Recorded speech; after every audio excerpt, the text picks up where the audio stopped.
Marcos, Evangelho de João Marcos, para quem não sabe, João Marcos era o discípulo de Pedro, filho do dono da casa onde houve a última ceia, João Marcos, o mesmo escritor do livro O Evangelho de Jesus segundo escreveu Marcos.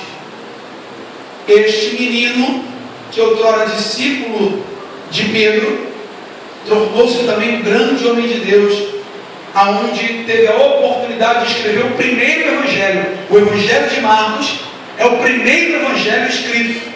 Logo após veio o Evangelho de Mateus, depois o de Lucas e por último o de João. Amém? O livro de Marcos foi escrito, o Evangelho de Marcos foi escrito para os romanos.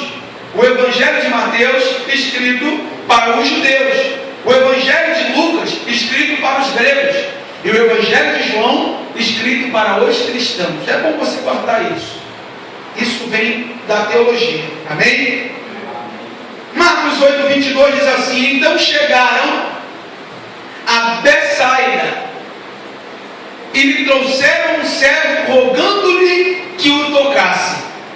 Jesus, tomando o cego pela mão, levou-o para fora da aldeia e, aplicando-lhe saliva aos olhos e impondo-lhes as mãos, perguntou-lhe: vês tu alguma coisa? Então, recobrando a vista, respondeu-lhe o cego: vejo os homens, porém os vejo como árvores andando. Então novamente lhe pôs a mão nos olhos, e ele, passando a ver claramente, ficou restabelecido, e tudo distinguia de modo perfeito. E mandou Jesus para casa, recomendando-lhe: não entre na aldeia. Bendito Deus e eterno Pai, esta é a tua palavra. Te glorificamos e te exaltamos. Te pedimos sabedoria dos altos céus para aprender a tua palavra nesta noite, para a nossa praticidade de vida, em nome de Jesus. Amém. E você senta dando glória a Deus. Queridos irmãos, esse texto na qual o evangelista Marcos teve a oportunidade de ouvir, dentro da história, provavelmente de Pedro, a narrativa deste acontecimento, nós vamos ver que Jesus, mais uma vez, em seu ministério, trabalha fazendo milagres na vida daquele que é alcançado por ele e na vida daquele que tem fé para receber dele alguma coisa. Algumas pessoas pensam que ir até Jesus já é sinônimo de receber alguma coisa dele. Algumas pessoas pensam que ir até Jesus já é sinônimo de ter aquilo que Deus pode dar. Algumas pessoas pensam que ir até Jesus já é sinônimo de receber recompensa do céu sem fazer nada. Algumas pessoas pensam que ir até Jesus já é um bom sinal para que a vida seja transformada. Ei, para ir até Jesus é fácil.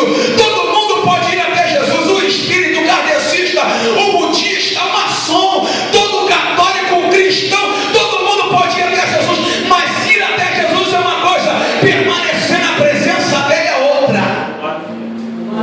Ir até Jesus é de uma forma, ficar com Jesus na vida é de outra. Ir até Jesus é de um jeito, permanecer com Jesus é de outro. Não dá para ir até Jesus e permanecer com um jeito louco e fora com Jesus. A Bíblia diz que Jesus, vindo de uma gama de mensagens e milagres, passando por uma grande multiplicação, vindo para o meio dos fariseus, os fariseus pedindo sinal a ele diz: uma geração perversa me pede um sinal, mas eu não dou sinal para a geração perversa, porque os profetas vêm, os sacerdotes, os homens de Deus vieram, fizeram grandes sinais e eles não creram. Passando por esta etapa, Jesus entra em Betsaida. Para quem não sabe o significado de Betsaida, Betsaida significa lugar de pesca. Bet, lugar, saída, pesca.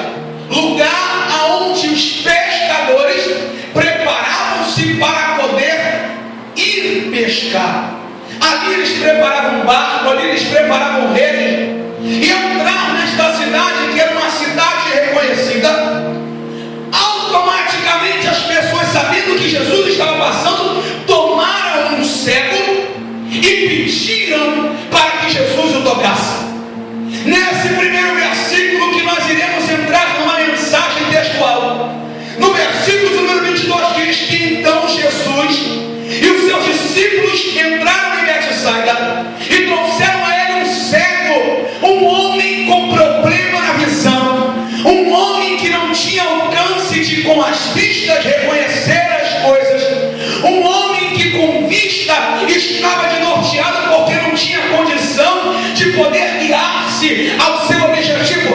Muita gente na igreja e fora da igreja está assim, pessoas que têm os olhos mas não vê, olhos para olhar mas não tem olhos para ver, olhos para a incredulidade e não para a fidelidade, olhos para as coisas de baixo e não para as coisas de cima, olhos para as coisas dos homens e não para as coisas de Deus, olhos para uma vida carnal e não para uma vida espiritual. Nós precisamos entender que quando temos olhos, devemos ter visão para olhar a Deus e ver o que Deus pode fazer na nossa vida, não olhando aquilo que o homem quer, mas olhando aquilo que Deus tem como melhor para nós.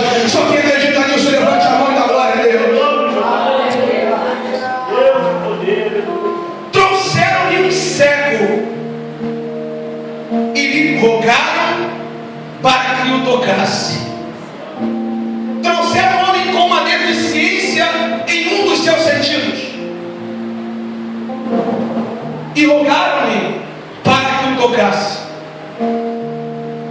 Só que eu acho nesse texto que quando os discípulos vão até Jesus, eles vão dizer a Jesus: um sentido deste homem chamado visão está necessitando do auxílio do teu sentido, que é chamado tato, para fazer a mudança na vida dele acontecer. E o interessante é que Jesus, ele não pega nas pessoas, ele toca. Pegar é de qualquer maneira, tocar é passar vida para onde não tem vida. A Bíblia diz que eles pediram para que o tocasse. A primeira coisa que um homem e uma mulher chega na igreja, chega na presença de Deus, é pedir para que Deus lhe toque de alguma forma. Só que para receber o toque de Deus, não é simplesmente receber o toque e as coisas continuarem como devam estar. Não é simplesmente receber o toque e a vida continuar da mesma forma. Não é simplesmente receber o toque e a conduta, a jornada, o amanhã continuar com os mesmos pesares e lutas. Todos que são tocados por Jesus não tiveram a mesma vida, tiveram uma vida transformada. Todos que foram tocados por Jesus viram o milagre, a bênção, a virtude, o sinal acontecer. Todos que foram tocados por Jesus receberam portas abertas, tiveram vida transformada de dentro para fora, almas conduzidas para o céu. Todos aqueles que foram tocados por Jesus receberam autoridade para expulsar Satanás, para curar enfermo. Todo aquele que foi tocado por Jesus tiveram um nome escrito no livro da vida, uma vida que outrora era difícil, passou a ser tranquilizada, remanejada, restaurada pela mão do nosso Redentor. Para receber o toque, Jesus não tocou e deixou aquele cego ir com visão. Houve detalhes, e a Bíblia diz: tomando Jesus, versículo 23, o cego pela mão levou para fora da aldeia. Na parte A deste versículo há coisas interessantíssimas. Eu não vou ter tempo para pregar tudo isso, mas a primeira parte deste versículo é: Jesus tomou o cego pela mão.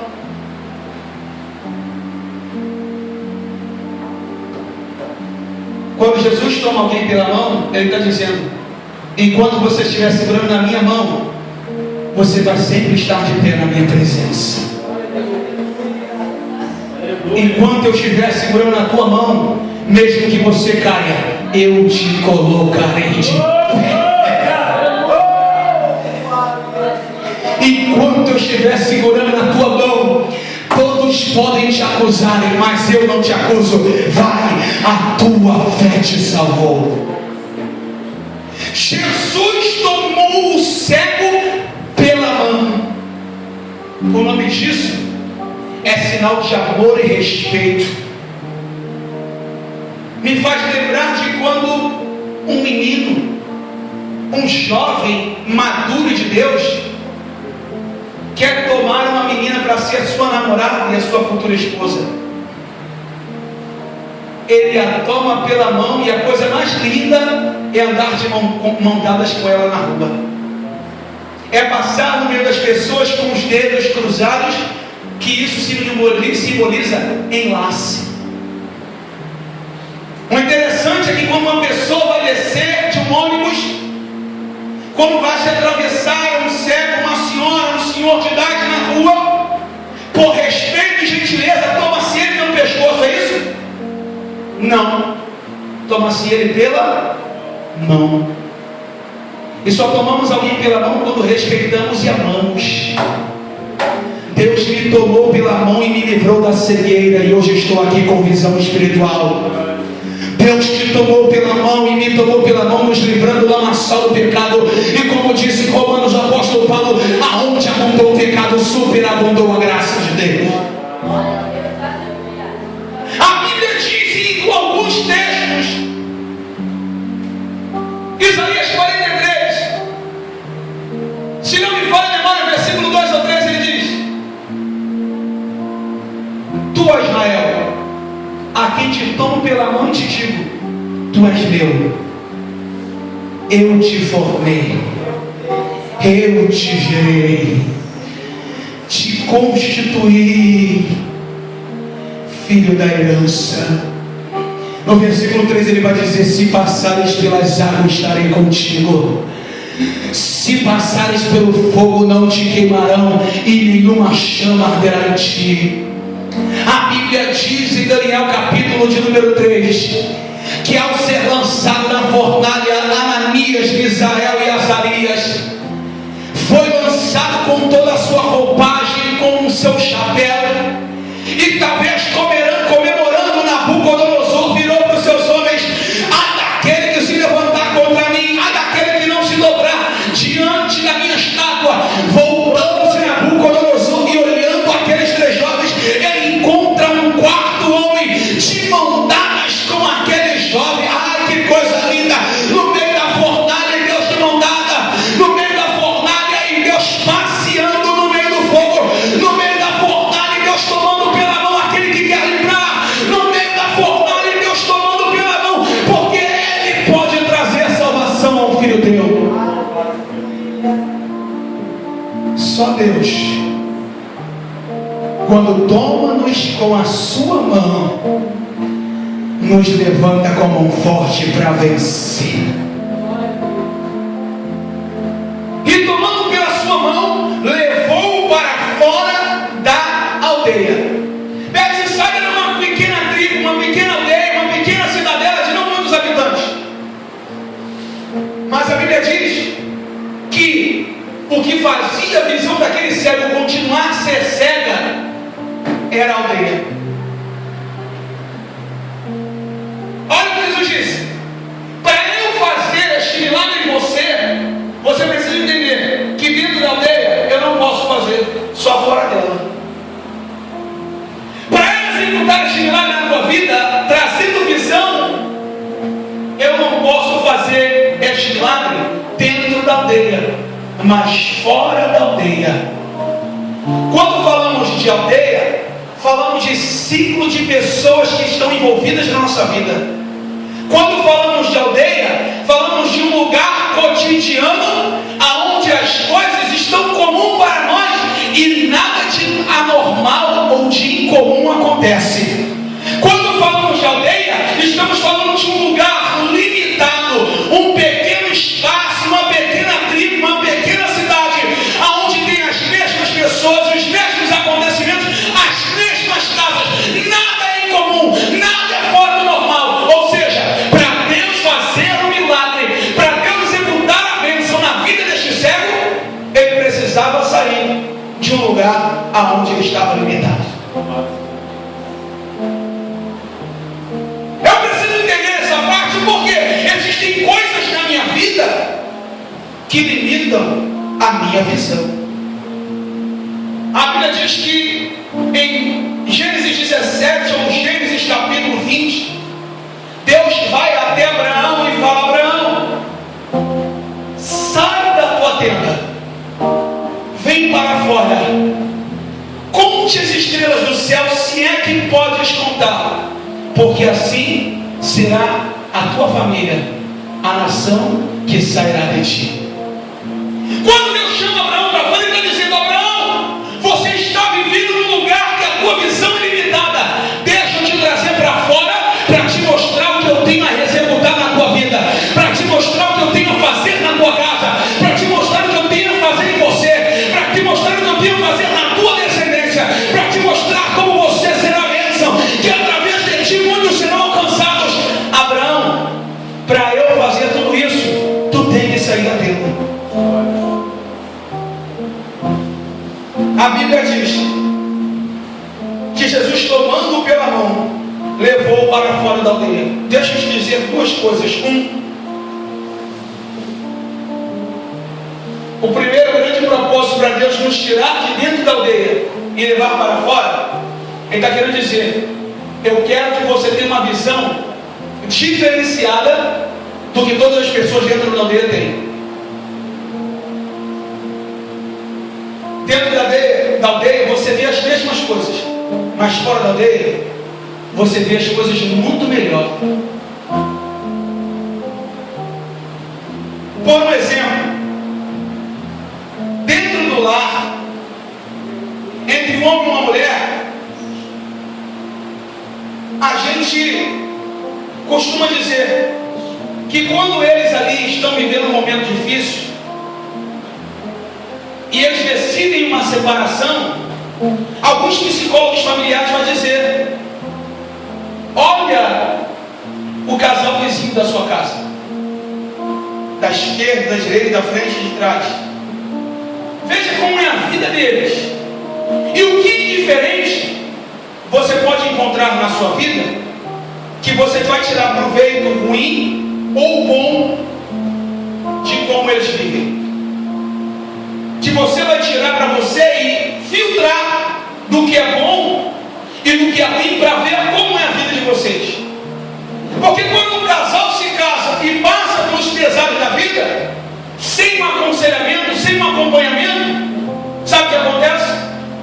Eles tomam decisões precipitadas, a ponto até de se separar, sem olhar para o histórico de vida que os dois construíram. Aí sabe o que é bom? Sairmos, olhar com uma visão ampla e mostrar para mim, como esposo, para a esposa e para ela, que muitas coisas podem ser repensadas antes de tomar uma decisão errada. Dentro da aldeia há decisões precipitadas, fora da aldeia há reflexão para tomar a decisão certa. Jesus disse: quer milagre? Saia da aldeia. Quer milagre? Deixa a vida cômoda que você está levando e vem para cá andar comigo, porque eu estou segurando na tua mão. Quer milagre? Pare de depender das pessoas que te cercam. Eu quero ser o teu provedor, o provedor da tua vida, da tua casa, da tua família. Glórias a Deus. E a Bíblia diz que, tomando o cego pela mão, o levou para fora da aldeia. Sabe qual é o problema aqui também? 2. Nós, como homens, não temos qualidade de levar alguém para fora da aldeia. Só Deus. Nós, como homens, não temos a qualificação para poder tirar alguém de dentro da aldeia, porque a mesma visão que a minha é a dele. Só Deus tem uma visão diferente da nossa vida, para nos mostrar o que precisamos fazer para que a nossa vida seja restabelecida. Tomando o cego pela mão, levou para fora da aldeia, aplicando-lhe saliva aos olhos e impondo-lhes as mãos, perguntou-lhe: fez alguma coisa, aplicando-lhe saliva aos olhos. Eu já vi alguns pregadores dizer que Jesus escarrou na mão e passou no olho do camarada. Cara, irmão, Jesus não é porco assim. Jesus não é tão depravado na higiene assim, por favor. Passando saliva aos olhos. Segundo alguns estudos bem baseados quanto a esse texto, ele molha na língua a ponta dos dois dedos, indicador e polegar, e coloca a mão nos olhos do cego. Isso tem um simbolismo muito grande. Indicador e polegar. Indicador, ele está dizendo: eu posso lhe mostrar o caminho que você deve seguir, com a visão que eu posso te dar. E o polegar, que significa o dedo da firmeza. Sem esse dedo aqui, os outros dedos não pegam da mesma forma. O dedo da firmeza não é o dedo do meio, é o dedo polegar. Não é o dedo maior, é o dedo polegar. O dedo polegar significa firmeza. Sabe o que significa? Além de eu estar te indicando o caminho, a verdade e a vida, para que você veja e siga, eu estou te dando firmeza para ver aquilo que eu vou reconstruir e fazer da tua vida. Glória a Deus. Aleluia! Aplicando-lhe saliva aos olhos. A Bíblia diz que Jesus perguntou-lhe: vês tu alguma coisa? Respondeu-lhe ele depois de recobrar a vista. Ou seja, ele cobriu a vista, talvez limpou, esticou, e quando ele começou a piscar e abrir os olhos, ele disse: olha, eu vejo os homens, porém vejo-os como árvores andando. O cego de Betsaida teve uma visão que outros homens não tiveram na vida. Ele conseguiu projetar uma visão e ver homens como árvores. E eu me perguntei, Diácono Michel, por que árvores? E eu me perguntei, Diácono Daniel, por que árvores? E a Bíblia respondeu para mim. Não foi nenhuma nova revelação que eu criei. A Bíblia me disse o porquê árvores. Deus nos diz o porquê árvores. Porque a Bíblia diz, no Salmo de número 1, versículo 1, 2 e 3: bem-aventurado o varão que não segue o conselho dos ímpios, não se detém no caminho dos pecadores, nem se assenta na roda dos escarnecedores. 2: antes tem o seu prazer na lei do Senhor, e nela medita de dia e de noite. 3: pois estes que meditam na lei são como árvores plantadas junto a ribeiros de água, cuja folhagem não cai, o seu fruto dá na estação própria, e tudo quanto faz é bem sucedido. Eu vejo o homem como árvores. Por quê? Porque todos nós precisamos na vida produzir coisas, seja elas boas ou más. Jó, na sua vida, desesperado, com um único amigo chamado Caco de Telha, uma mulher que outrora disse: homem, olha a situação deprimente que tu se encontra, faça o seguinte, amaldiçoa o teu Deus e morre. Jó vai dizer no capítulo 32 do seu livro, se não me falha a memória: a esperança para o aflito, como árvore cortada, ao cheiro das águas brotarão, e como planta nova florescerão. Quando caímos na mão de Deus, mesmo que já não haja esperança e a árvore esteja morta, Ele transforma e faz esta árvore dar fruto, florescer. Mesmo que sem esperança a árvore não possa produzir fruto algum, quando a mão de Deus toca, Ele muda a essência eterna e Ele faz a árvore produzir até 100 por 1. Nós precisamos entender que a visão deste cego, vendo o homem como árvores, ele estava vendo que nós somos de verdade pessoas com capacidade de produzir ou não frutos.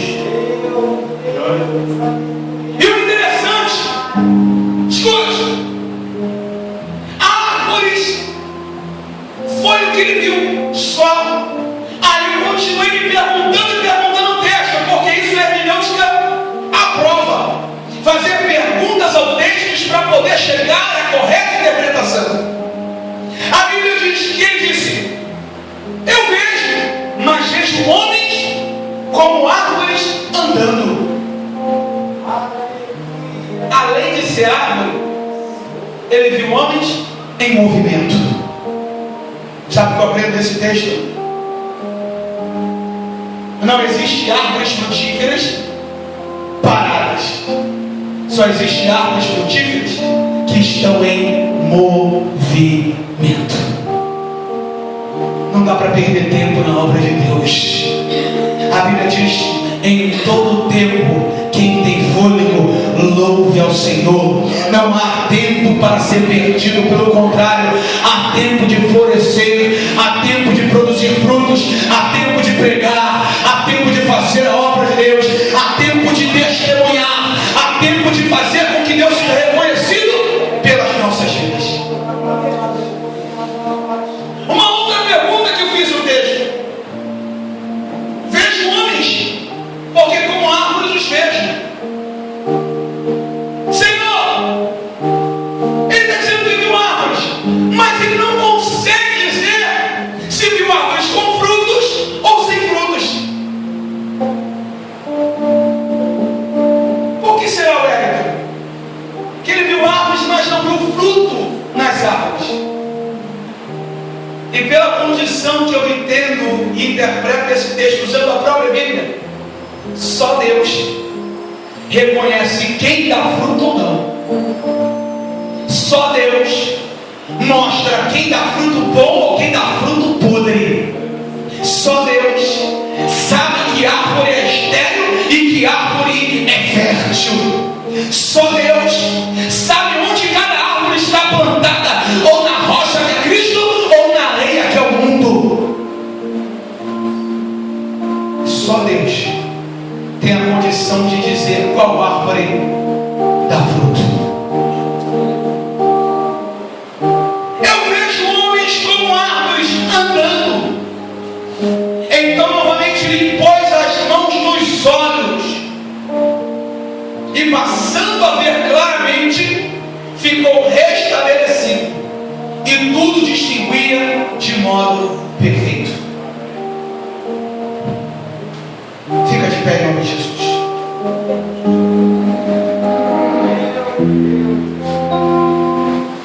Você entendeu essa palavra? Você diz amém? Amém.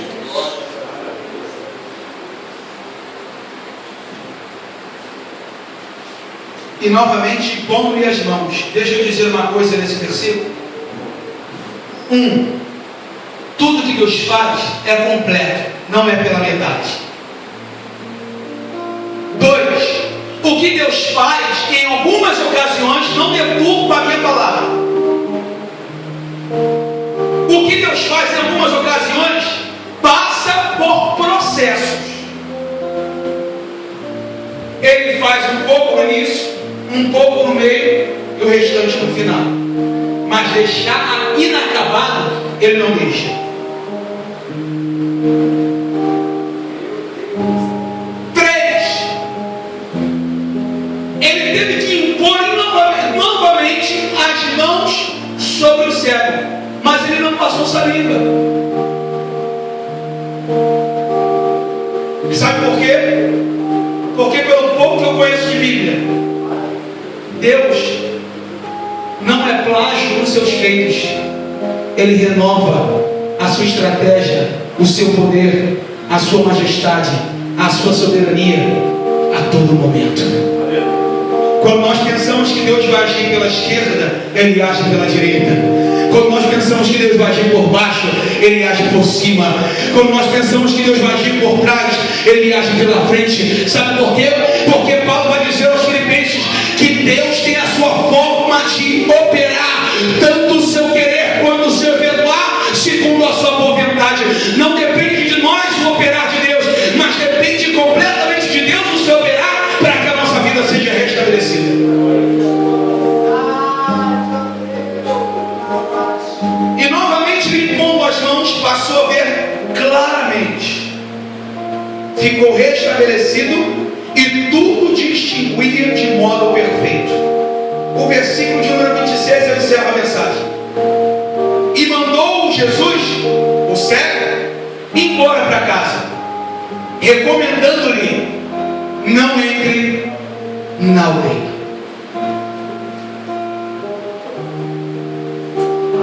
A aldeia que Jesus tirou ele uma outra hora, Jesus está dizendo nesse versículo final: não volte para lá. A aldeia que outrora o céu saiu para receber o milagre era a mesma aldeia que possivelmente iria voltar, e a sua vida continuaria a mesma. A aldeia que Jesus tirou o cego para fazer o milagre da cura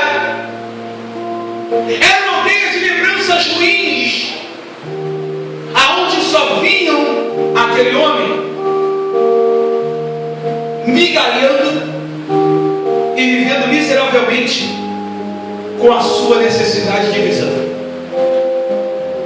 Mas quando Jesus cura, transforma, dá uma visão restabelecida para ele, Jesus termina o texto dizendo: pode ir, mas não volte para a aldeia.